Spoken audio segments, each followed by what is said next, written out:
Literaturpalast Audiospur. Geschichten aus Südosteuropa. Präsentiert von Traduki Common Ground.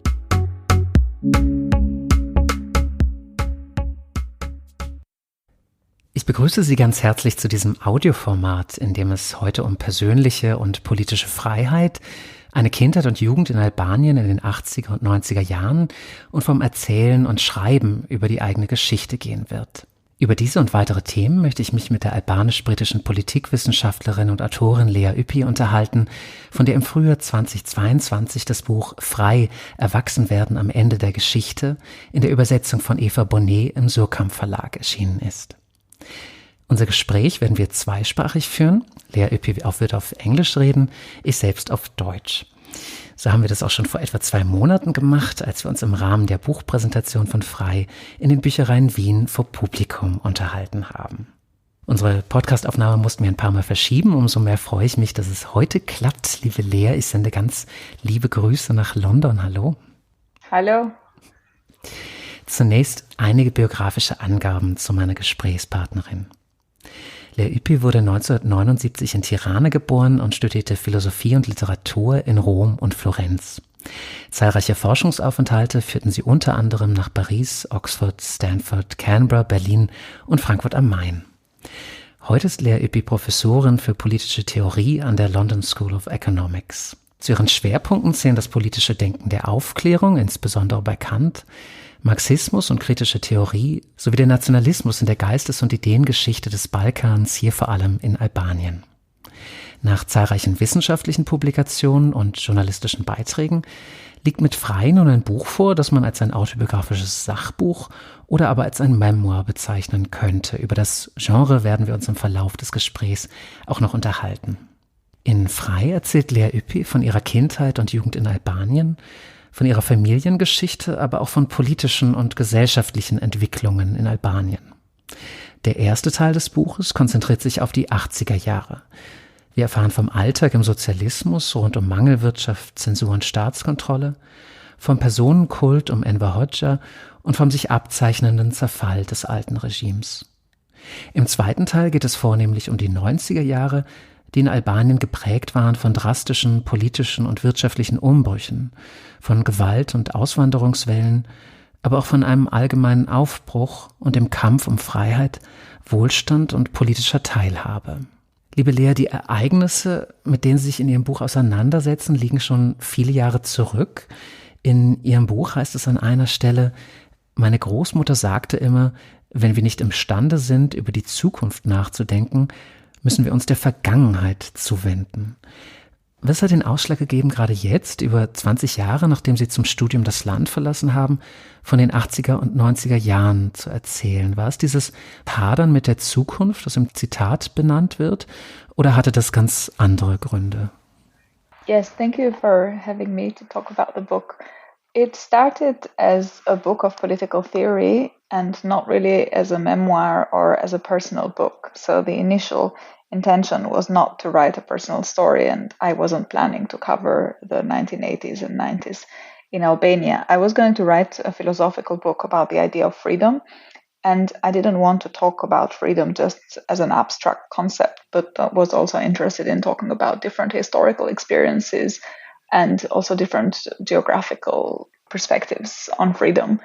And therefore, what started as a book, which was going to be about ideas and the history of ideas in context, became more and more concrete as I was stretching back to the past to reach for examples of institutional setups in which freedom had appeared, sometimes as an ideal, sometimes as a promise, sometimes as a disillusionment.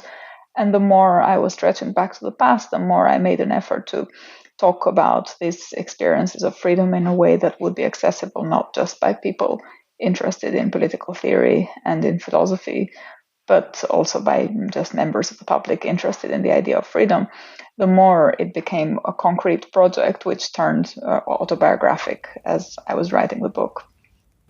Also war das so ein Wunsch von einem größeren Publikum auch verstanden oder gelesen zu werden, oder gab es so einen spezifischen Moment, in dem klar wurde, das muss eigentlich genau auf diese Art und Weise geschrieben werden? Yes, I think it began as an effort to speak to a wider public and therefore to render these discussions of freedom that I had been always very interested in. I wanted to especially write about the concept of freedom in the liberal and in the socialist traditions. I'm a political theorist by training, and my academic work to date, had been all talking about different ideas of freedom in different philosophers coming from particular places, not just philosophically, but also politically. And I'm especially interested in German idealism and in the relationship between Kant, Hegel, and Marx. And therefore, what started as this abstract project in an effort to make these concepts more accessible by people who weren't necessarily professional philosophers, I thought about examples, I thought about personal histories that could accompany anecdotes, that could accompany this discussion. The other thing that also really happened was that I was in Berlin working on this project during the COVID-19 pandemic.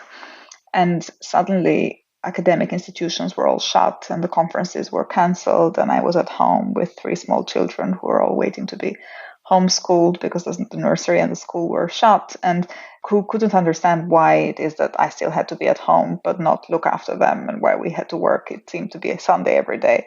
And so the only place I had found was this cupboard in Berlin in which I was hiding, trying to work and to do my work. And suddenly this very abstract thought of freedom was a very concrete thing. It was a lived experience. And that was, I think, crucial also in projecting me back to my past, just thinking about freedom not just as something that's philosophical and difficult to grasp and that people have disagreements over its meaning, but also as this very lived existential experience almost. And in the cupboard, this was the right place to think about and write about that very experience of constraint and feeling this limit, just asking yourself about why there are these limitations at this particular point in time in one of the most allegedly free countries in the world, as Germany.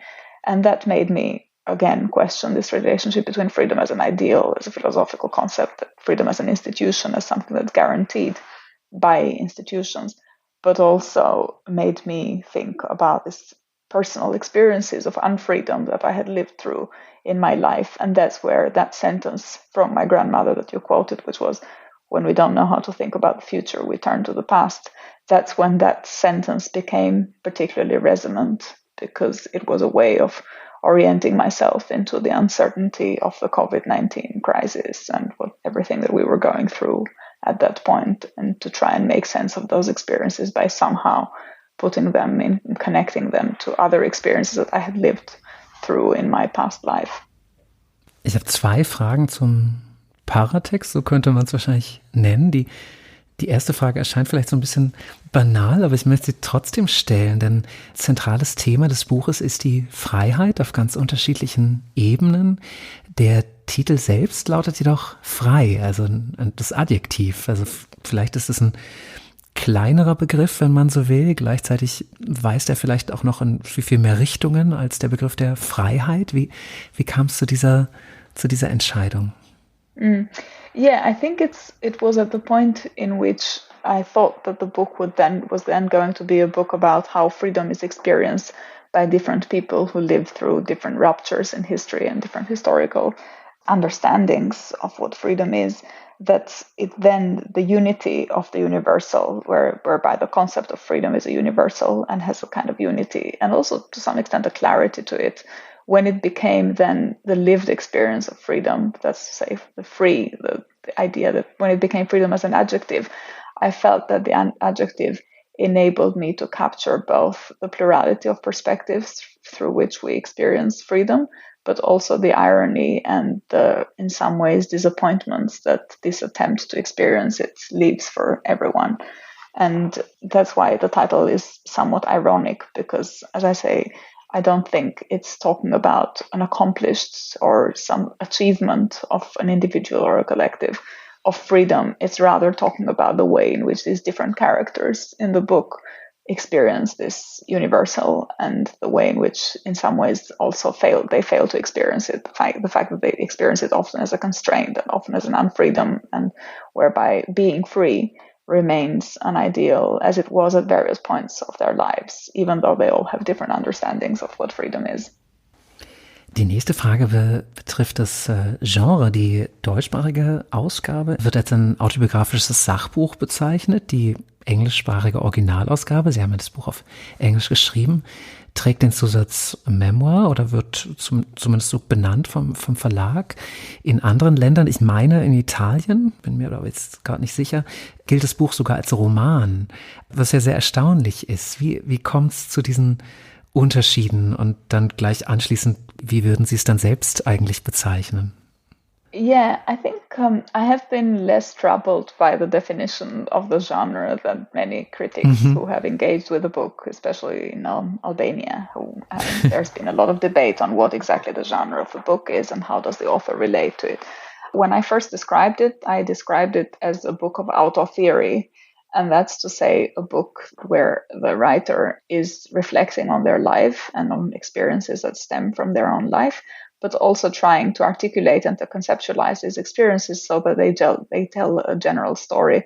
I wanted it to be a book that was as much about ideas and different understandings of the idea of freedom as it was about history and personal experiences, and where the interplay between the ideas and the experiences is, I think, what then gives the overarching framework to the book. I described it as a book of auto theory. Others describe it as a book of narrative fiction or narrative nonfiction. Others describe it as a book of autofiction. And I think the way in which it's described in different countries to some extent reflects the preferences of the readers in those countries and what they feel that the book is, how it's going to be read by the readers. And so I think that the genre is in some ways decided not just by the author, but in some ways also by the expectation of the reception of the book. And so I would say that in England, it's in the United Kingdom and in the United States, it has been presented as a book of nonfiction, but where, as I say, the selection of episodes from one's life and the description of these episodes is heavily fictionalized, where people, characters who exist are in some ways also presented in connection with particular ideas, and to try and give a story about how they interpret these ideas that goes beyond just the lived experiences that the author is recording.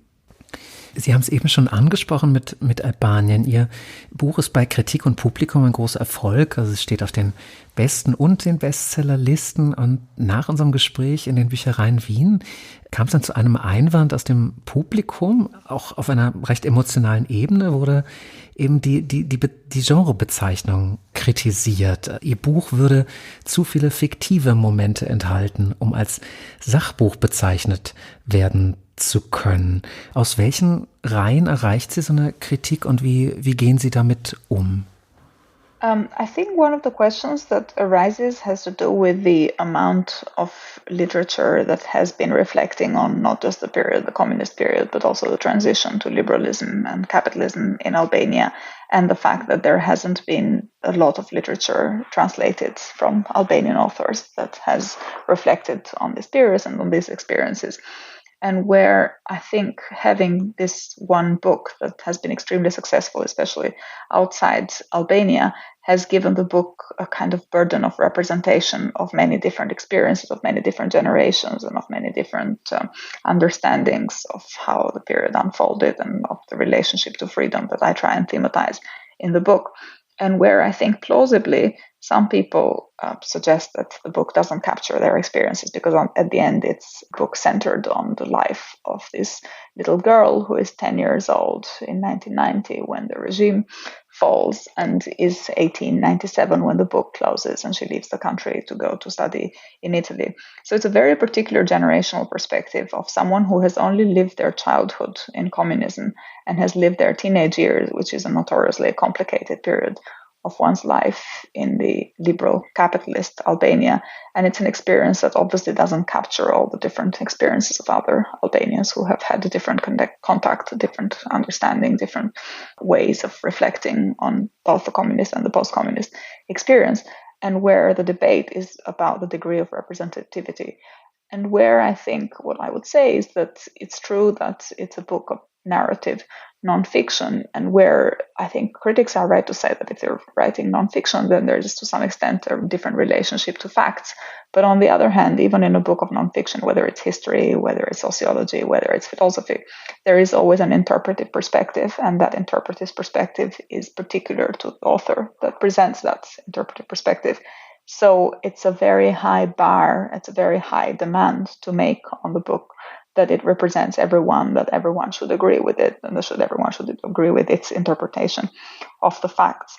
So the way I handle the criticism is to just say that I think there should be more perspectives on Albania. There should be different views that get articulated and different authors translate it so that the publics outside Albania get to see a fuller picture of how people have experienced life under communism and don't just rely on one text and one author to be their guide to this particular context. And if that were the case, I think the burden on the book would be lower and the criticism would also take a different form, perhaps.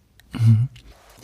Sie erzählen rückblickend von der Vergangenheit, aber aus der Perspektive und mit den Augen einer jungen Frau, die die Ereignisse gar nicht auch so richtig einzuschätzen vermag und viele Dinge, aber auch zahlreiche Begriffe zunächst erst gar nicht versteht. Wie kam es zu genau dieser Perspektive und zu diesem spezifischen Ton, der dann für Ihr Buch entscheidend wurde? Welche Überlegungen stecken dahinter? I wanted to write a book about freedom that was in the end a book for the general public and that everyone could engage with, and that wasn't a book written by an academic ex cathedra where you have someone who already knows all the debates around how to understand freedom and is kind of lecturing the public.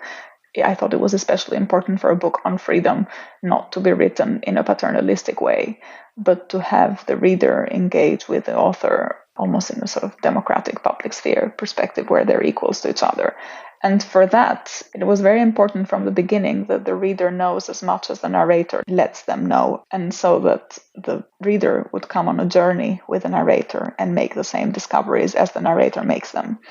And this is why the child perspective was very important, because a child grows in the book. You start with an 11-year-old who encounters this moment of doubt and confusion about her family, about her background, about how to interpret what's going on in her country at this particularly important juncture in history. And this 11-year-old then reflects back on her life and tries to make sense of all the mysteries that she has encountered throughout her life, and to somehow let the reader know that there are these question marks that she also is not able to answer at the point in which they are raised. So in the first part of the book is almost like a mystery novel where you have a question, a dilemma, and you know that something is going on in this relationship between the school, the state, and the family and the child, but you don't know where this is all going to lead. And it's only in the middle of the book where the child makes a discovery about which family she comes from, and she's told all the truths that she hadn't experienced up to that point, and where the reader makes the same discoveries. So the child perspective was extremely important because it was important to create this sense of naivety and belief, which would then be turned out to be all ungrounded, unfounded, and which the reader would experience in exactly the same way in which the child has experienced at the point in which she was living it.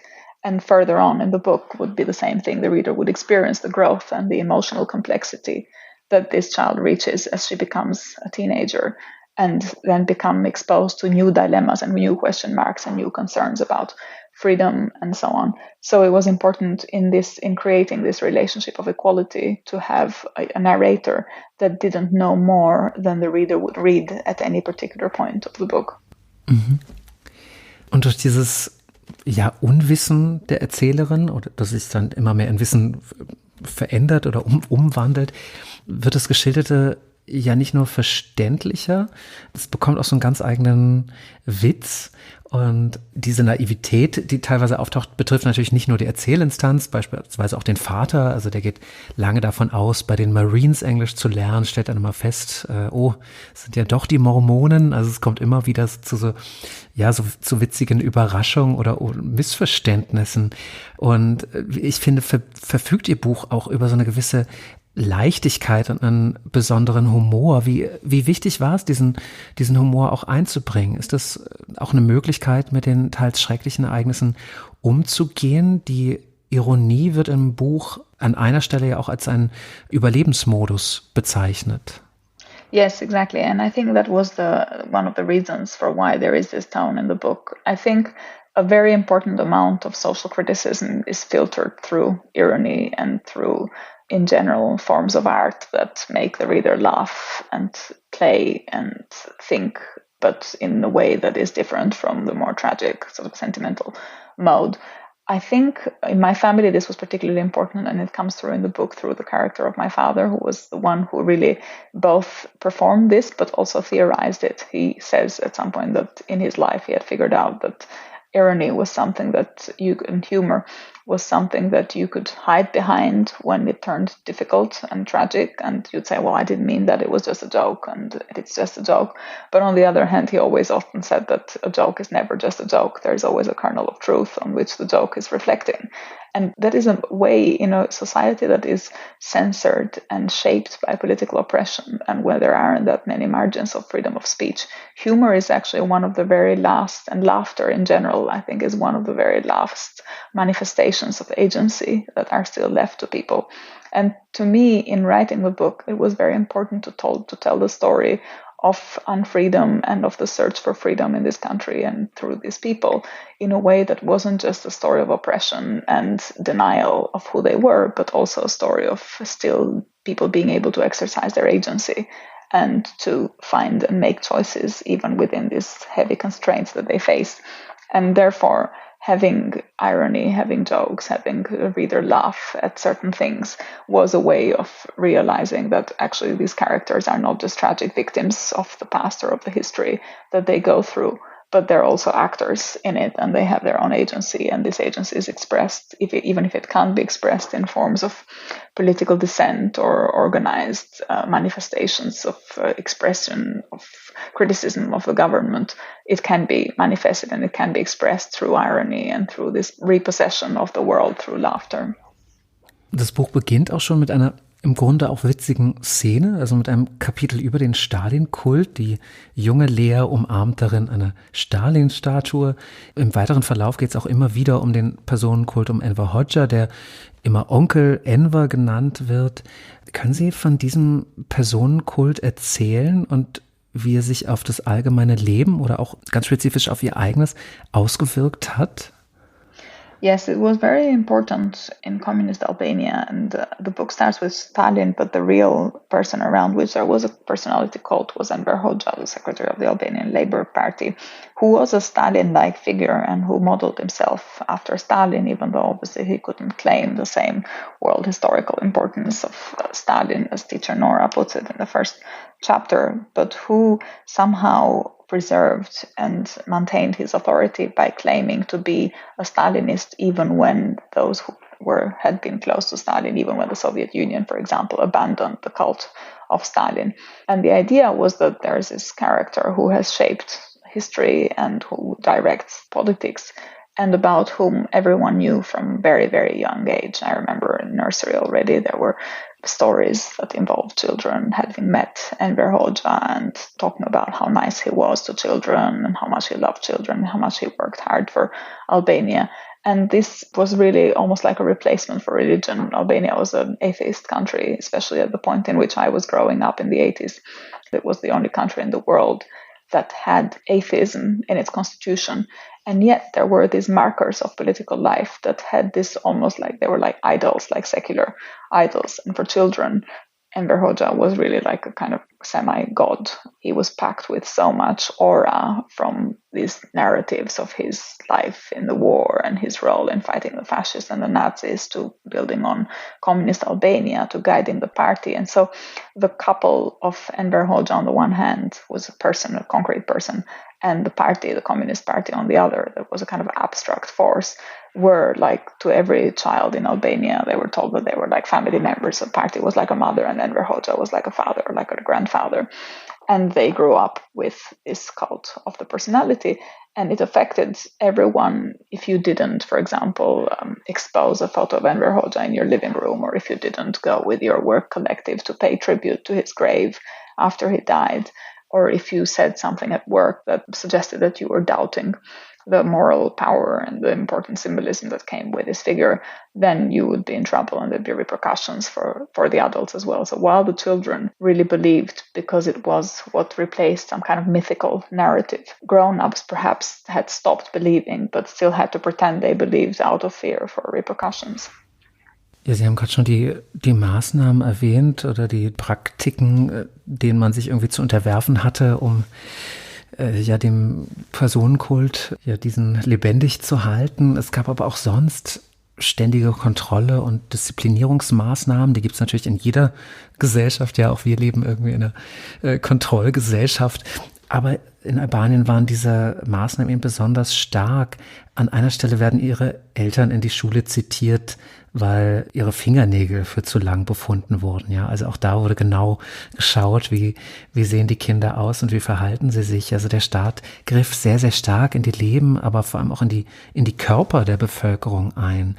Um welche Aspekte ging es hier besonders? Was war dem Regime besonders wichtig? Was galt es zu regulieren? Oder anders gefragt, was haben Sie selbst da als besonders gravierend oder eingreifend empfunden? Oder war das einfach völlig normal und wurde gar nicht so sehr hinterfragt? I think it was difference that was fought. And so everything that made people different from each other was considered to be a manifestation of bourgeois decadence or of liberalism expressing itself in the personal choices of citizens. And therefore, especially after the Cultural Revolution, the Chinese influence on Albanian politics, this became policed very, very harshly. So even tourists who traveled to Albania would have their hair shaved at the border and their beards shaved at the border as well. They wouldn't be allowed in the country if they showed up with hair that was too long or with beards that were unshaved. And so there was a sense in which personal exterior appearances were very, very important. And generally this image of the kind of neat citizen, starting with a child who had to have neat hair and neat fingernails and be clean and would be taught a whole routine on how to engage with personal hygiene from the minute they woke up in the morning. Then they'd come to school and there'd be gymnastics and there'd be physical education performed for the first 10-15 minutes before entering into the classrooms. Same thing happened to the work collectives after the Cultural Revolution as well. People would go and have physical education before they went into their offices. And so there was this general collective training of the bodies and disciplining of the bodies, of the appearances, where the idea was to just cultivate conformity at all levels, and where any departure from conformity was seen as a reason to suspect politically those who performed it. And I don't know if there was anything that was just stayed there for the long term. I think what stayed for the long term was this idea in people's minds that communism signifies suppressing diversity and suppressing individuality, and it means the state decides for everything, which I think in the end was what made them extremely reluctant and hostile to embrace anything that came from the state afterwards as well, and extremely suspicious of the state's role, as my mother is one of the characters in the book who articulates this perspective very, very clearly. Ja, sehr wenig konform war ihre Familie, vor allem ihre Großmutter. Man erfährt im Buch ja generell viel über ihre Familie, vor allem über ihre Eltern. Eine besondere Rolle hat aber eben ihre Großmutter Nini, die sehr zentral ist. Sie taucht auch im Buch eben ganz am Anfang in der Widmung und am Ende in den Dankesworten auf. Also sie bildet im Grunde auch so eine Art Klammer. Wichtige Erkenntnisse über die Freiheit stammen von ihr. Sie wird häufig zitiert. Können Sie davon erzählen, warum gerade die Großmutter so eine große Rolle bei Ihnen einnimmt? Sie scheint ja die ganze Familie, aber eben auch ihr Buch zusammenzuhalten. Yes, she was very important to me personally because she was the person that had the greatest influence on my education and with whom I grew up, but also the person that really helped me navigate the transition and helped me through these different crises and these moments of disorientation. She was a very interesting character because she was born in Salonika when it was still an Ottoman city at the edge of almost at the end of the beginning of the collapse of the Ottoman Empire.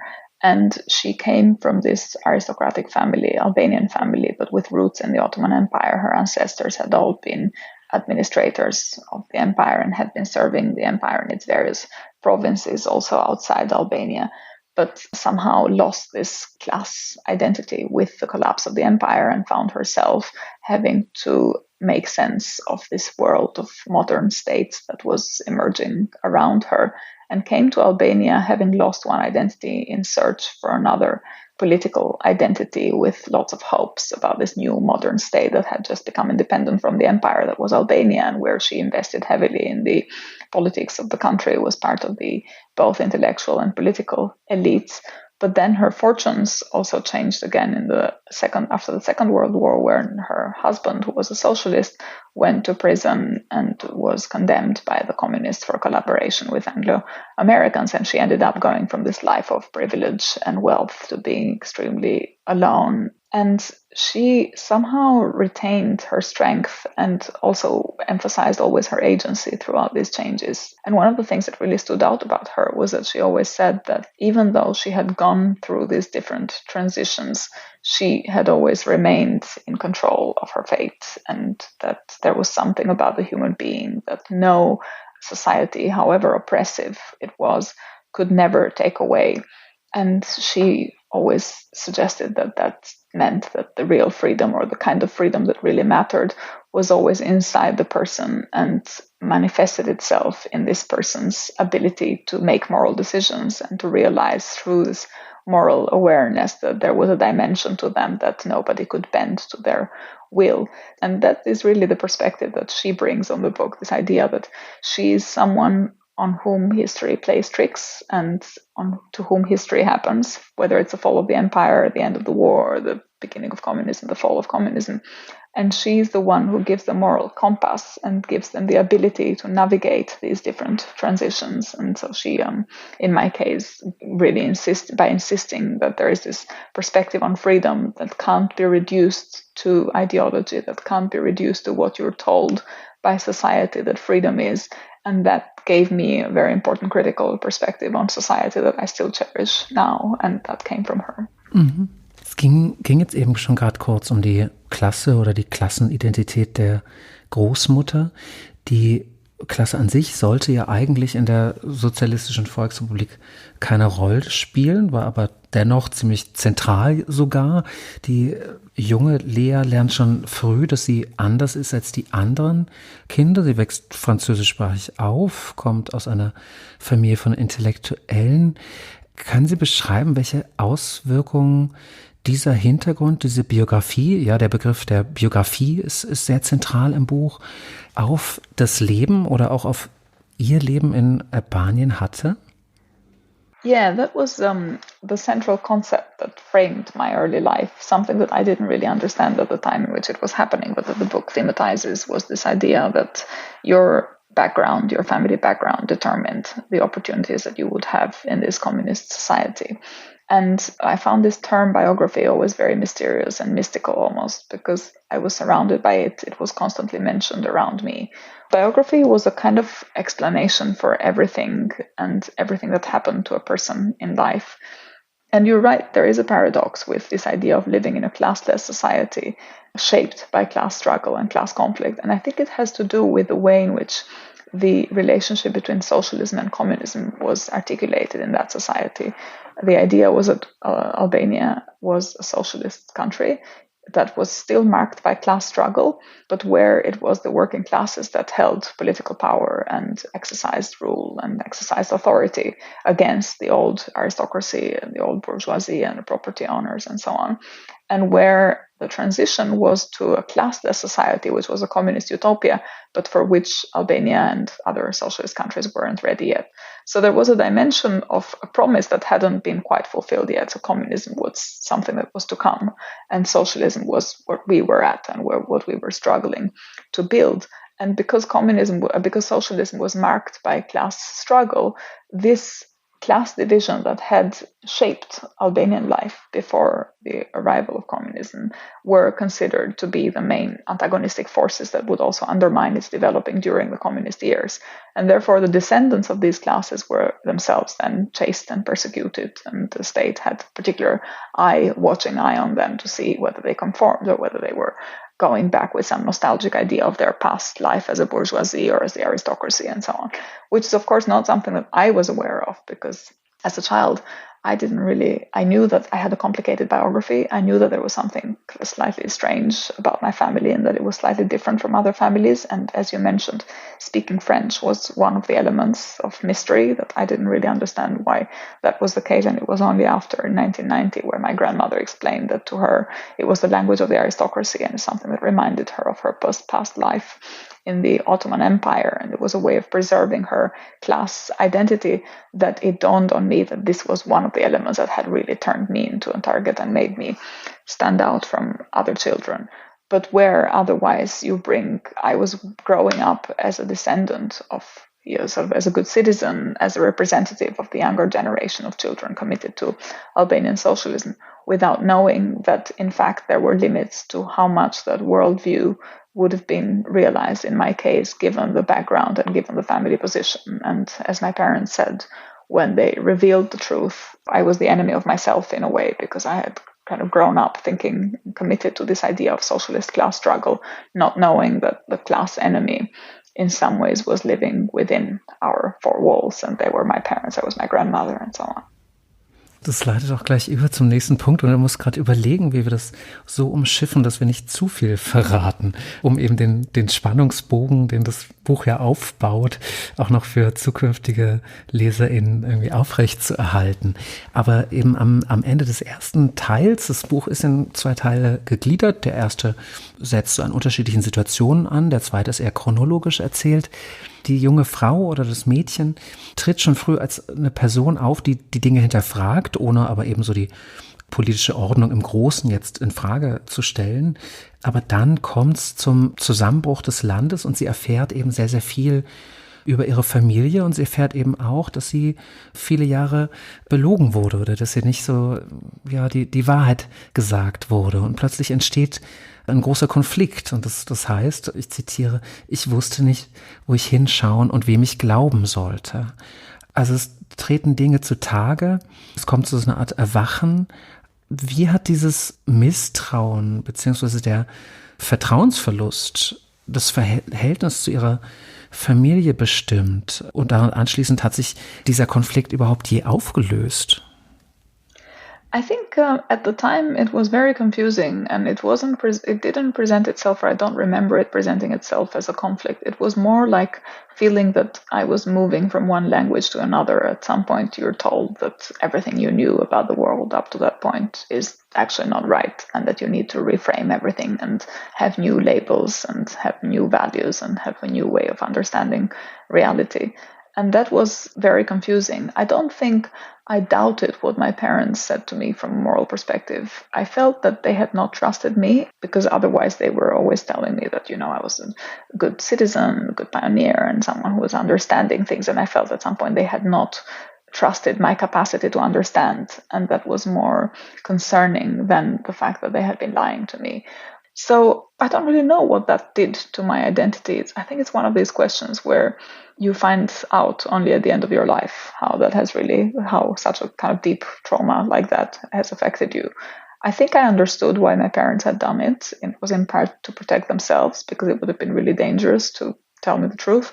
It was also in part to protect my ambition, because I was, as I said, a very motivated citizen and motivated communist child and pioneer, and they didn't want to destroy that ambition too early. They thought that it should be destroyed by itself, that one should become autonomous. One becomes autonomous in the process of discovering freedom by themselves, and you can't really guide someone through that change, even though they had to do it eventually, given the change of circumstances. But I think they were just they were waiting for the time to be right and for the moment in which I would understand myself. And they insisted, as they revealed the truth to me, that this is exactly what would have happened, that I would have at some point stumbled on the limits of my motivation to be a communist child and a communist citizen, and that would have been a moment in which I would have been discovered and found out more about the family history and so on.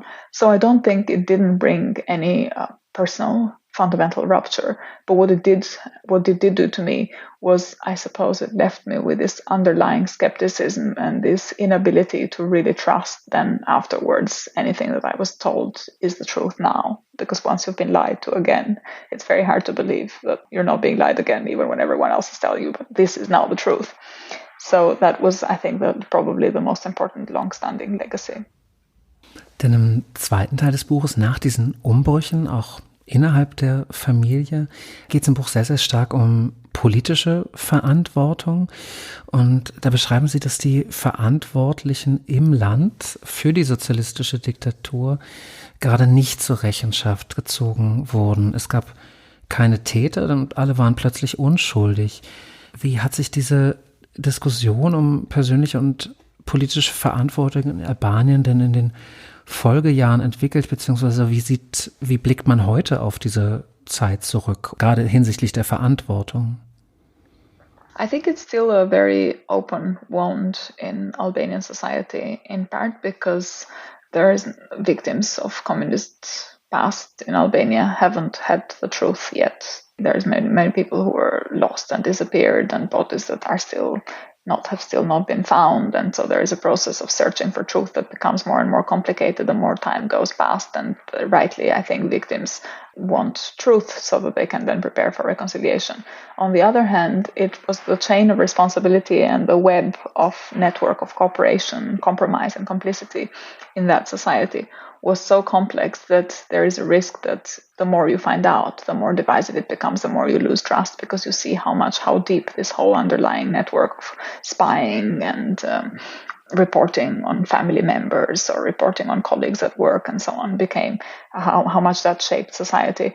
On the other hand, it's also a story of how people found ways of becoming solidaristic with each other and tried to survive the circumstances precisely by creating networks of strength and collaboration with each other. And so in the very same realms in which you would find spies and doubt and suspicion, you would also find mutual support and solidarity and strong bonds of friendship and warmth. And both sides of reality were there. And I think this just complicates the relationship and the discussion around political and personal responsibility. But I think in the end, both are very important. Truth is really important, and truth is individual and needs to be found individually. And all individuals will then have to identify ways in which, whether they can forgive and how they can reconcile. And that process has to go in parallel with the process of mending the scars and trying to think about the future and in some ways recover this trust with one's fellow citizens and also the trust in one's society and in one's state, which is very important to move forward in the future. Mhm. Ja, viele von den Strukturen haben sich dann im Verlauf der 90er aufgelöst oder wurden aufgelöst durch die gravierenden Umbrüche, gerade auch in ökonomischer Hinsicht. Viele Menschen wurden arbeitslos, sehr viele Menschen verließen das Land. Ich glaube, das ist auch eine Sache, an die viele denken müssen, wenn es um Albanien geht. Alle wollten weg, heißt das in Ihrem Buch. Es kam zu diesem sogenannten Exodus. Wie hat sich diese massive Abwanderung dann auf das Land ausgeübt und warum haben Sie selbst nicht den Wunsch entwickelt, das Land zu verlassen, so wie viele andere zur damaligen Zeit? Maybe the last question is easier to start with. Mm-hmm. My grandmother was always hostile to us moving. My mother always discussed it, and whenever there was an opportunity to present it, she was always keen for us to try and take these opportunities that were being given outside Albania. My grandmother had a slightly different experience because she had lived in this as an immigrant. Well, she felt she had been an immigrant in Greece when she was growing up in the aftermath of the collapse of the Ottoman Empire. She felt that there was this new state that was the Greek modern state that was being imposed on her almost after this collapse of this Ottoman structure. And so she was someone who had grown up without a home and always insisted that the experience of immigration was difficult and was not what one thought would find. So she had this pre-war experience which she was bringing to bear in the post-communist Albanian society, and that somehow made my family and me much more reluctant to move, even though in the end I did, and my mother also did in 1997 when the civil war broke up.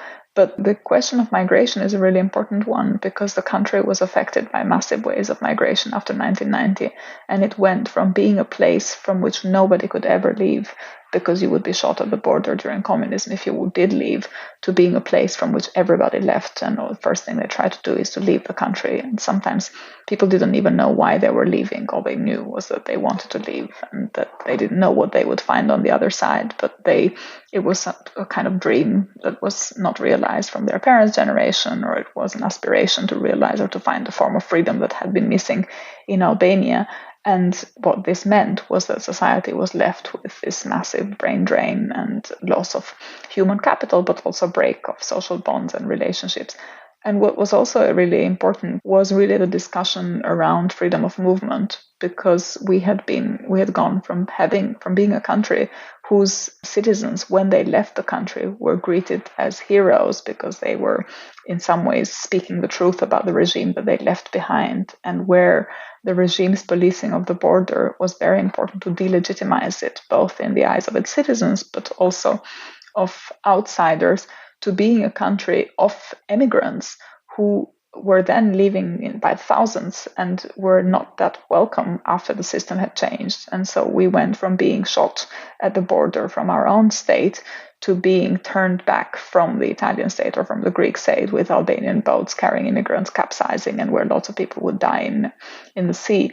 And that experience of reflecting on freedom of movement was very important to me as I was growing up. And in fact, was important to question the very idea of freedom and how much that shapes relationships and institutions in both socialist societies, but also in liberal societies, because I thought that it doesn't really matter if freedom of movement matters. It doesn't matter whether it's being restricted to exit or to enter a country. You're still unfree to move. And if you die, you die. It doesn't matter what color the police uniform has or in what way you get, whether you get shot or whether your boat capsized, you're still unable to take these opportunities of freedom.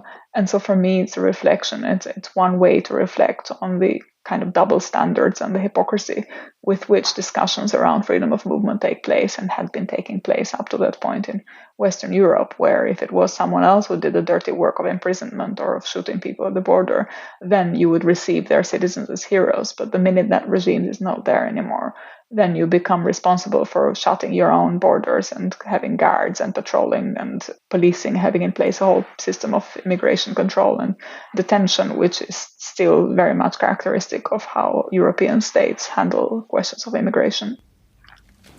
Es gibt ein letztes politisches Ereignis, über das ich mich ganz gerne mit Ihnen unterhalten möchte. Und zwar betrifft es das Jahr 1997, eben schon von Ihnen angesprochen, das Jahr des albanischen Bürgerkriegs. Ein Krieg, der zumindest in weiten Teilen Westeuropas völlig in Vergessenheit geraten ist. Können Sie ein bisschen diesen Krieg einordnen und davon erzählen, wie sah der genau aus? Wie kam es dazu? Yeah, it was a collapse of the state triggered by an economic collapse. From the early 90s, people had been saving money because they had been told that the new spirit of capitalism and living in a market economy entailed people saving and investing their savings in financial companies.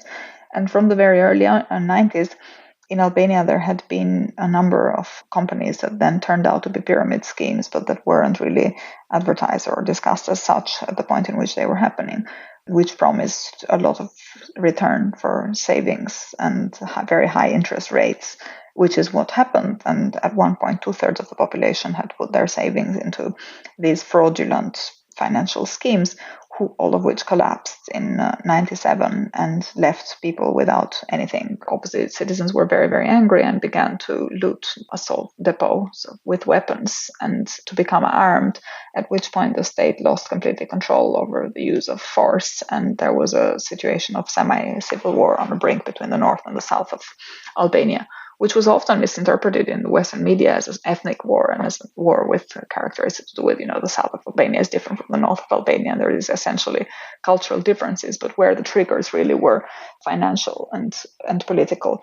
This was the point at which I was finishing my A-levels in school. It was my last year of high school and the school shut and you couldn't go outside because it was very dangerous. There were people shooting and with Kalashnikovs all the time. And we had to prepare for the final exams by taking lessons through television.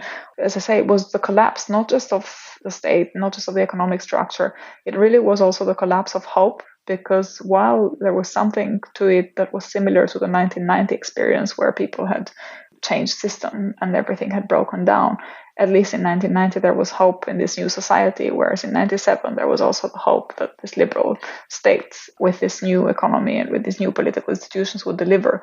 That hope had also been betrayed. And that really marked my understanding of post-communist period in Albania, and also, I suppose, made me very skeptic around particular ways of organizing society and particular promises that had been given and had been shaping the Albanian transition, but had never really been maintained. Ja, dieser Krieg, dieser Bruch schreibt sich auch stilistisch in Ihr Buch ein. Sie schildern diese Ereignisse in Form eines Tagebuchs, und wenn man heute diese Passagen liest, muss man ganz unweigerlich nicht nur an die Pandemie, sondern auch an den Krieg Russlands gegen die Ukraine denken. Bei vielen der Szenen, die Sie schildern, viele Artikel beschäftigen sich jetzt oder haben sich in den letzten Wochen mit dem Begriff vom Ende der Geschichte beschäftigt, von Francis Fukuyama geprägt, und haben vor allem betont, dass dieser Begriff mittlerweile einfach überholt sei. Ja, das ist nur aber der Untertitel Ihres Buchs. In einigen Interviews, die ich von Ihnen gelesen habe, betonen Sie aber, dass Sie diesen Untertitel ironisch gebraucht haben für Ihr eigenes Buch. Können Sie erklären, was es damit auf sich hat? Yes, there is a double irony, one of which made it into the title of the book, but the other one which didn't. And I was considering putting it in the paperback, but it was to do really with the way in which Fukuyama also specifically mentions Albania when he talks about this concept of the end of history and this idea that it captures a world historical trend, which of course might have exceptions in small countries, but doesn't really challenge the theory more generally. And in fact, he specifically says in his writings that we don't need to ask the people of Albania what they think about the end of history or whether the history has really come to an end, because what we're concerned with here is a general trend. And so it was an ironic twist, because it was a perspective of someone from Albania who had lived through the end of history, who had lived through this idea that now there is no alternative, the clash of ideologies is over, there's clearly just one winning vision, and all we need to do is to realize that vision and to put all our efforts into bringing this liberal world, which has clearly emerged triumphant from the end of the Cold War. All we need to do is to realize that vision. And I suspect, and in part, the irony of the title is exactly to challenge that and to try and say that there was parts of the world for which history had never really gone away, that have to constantly settle accounts with the past, and for whom the future and the present is shaped by their self-understanding of the past, by the way in which they understand their own agency in the past. And I think events of the last months confirm that, where we're back to talking about the Cold War, we're talking about nuclear threats, we're talking about superpowers, we're talking about the geopolitics of the world before 1990 and how it shaped political relations between people, which confirms really that these conflicts are always there and they're always brewing underground until they become explosive and they become difficult to handle.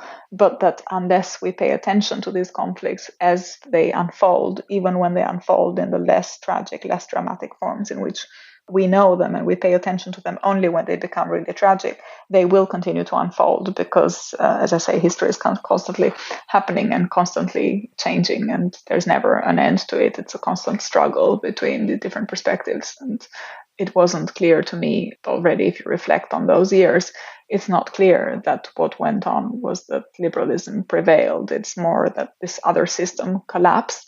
But the way in which the collapse then shaped the history of this part of the world in the early 90s and in the late 90s had very important repercussions on the political forces and the political movements that asserted themselves, trying to ride on the paranoia, trying to ride on the frustration, trying to ride on the dissatisfaction, on the fact that many of these promises of freedom hadn't been realized, which again showed that in some ways the model that we all hailed as the triumphant winning one had never really been the triumphant winning one, or that we were perhaps wrong in that diagnosis.